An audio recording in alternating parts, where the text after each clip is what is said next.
guys, and welcome to my channel. My name is Diana Romanovska and I am a certified family law specialist practicing family law in the Bay Area, California. Today I would like to talk about specifically about permanent support and when permanent support can be terminated based on the receiving party having sufficient assets to live and meet expenses or to meet standard of living. First of all, let's get the terminology out of the way. In determining permanent spousal support, the court looks at so-called 4320 factors.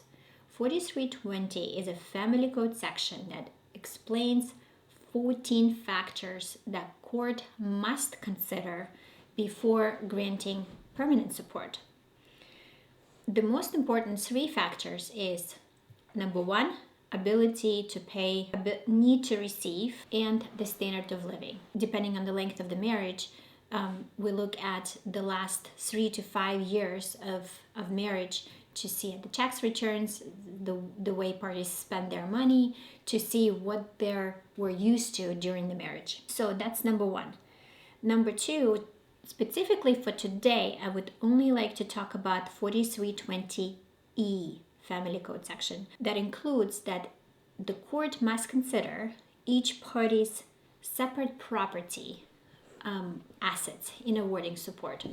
So let's assume husband earns $200,000 and wife doesn't earn anything. However, she has $10 million in separate assets. Then the court would look at her assets to impute. In COVID-19 times, 4% would be probably too much. I have seen courts imputing at 3% during 2020 times. So that income has to be considered. In Marriage of Dick, D-I-C-K, from 1993, the Court of Appeal in California stated that the party who has the assets, it could be the payer or payee, doesn't have to have these assets in his or her name alone. Now let's look at important code section, family code section 4322. It has 5 factors where a court can terminate or has discretion to terminate or modify spousal support. Factor number 1, we have either original order or someone is requesting to modify support.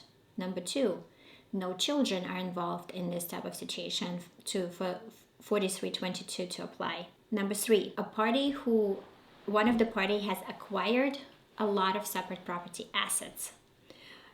Separate property assets could be assets after final division of community property assets. It doesn't have to be separate property, for example, inheritance or gift. It could be money coming from community property that have been finally determined. Number 4, and again, if one of these factors doesn't apply, this code section doesn't apply.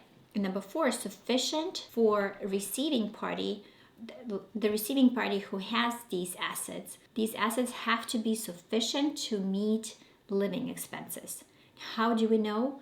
We look at the receiving party income and expense declaration and look what the expenses or estimated needs are or real needs are, and then look at the assets, impute 4% of investment or 3% of investment on a monthly basis and compare whether or not the receiving party can meet her or his living expenses based on that imputation of assets. Number 5, no support shall be granted or ordered against that party if the other 4 factors are met. In Terry case from 2000, the Court of Appeal stated that the court must look also not only at actual income but also at the potential income, meaning the income that a party might receive when investing into, let's say, investing assets at 3 or 4%. Anyway, I hope that was helpful, and if you have any questions, ask me in the section down below.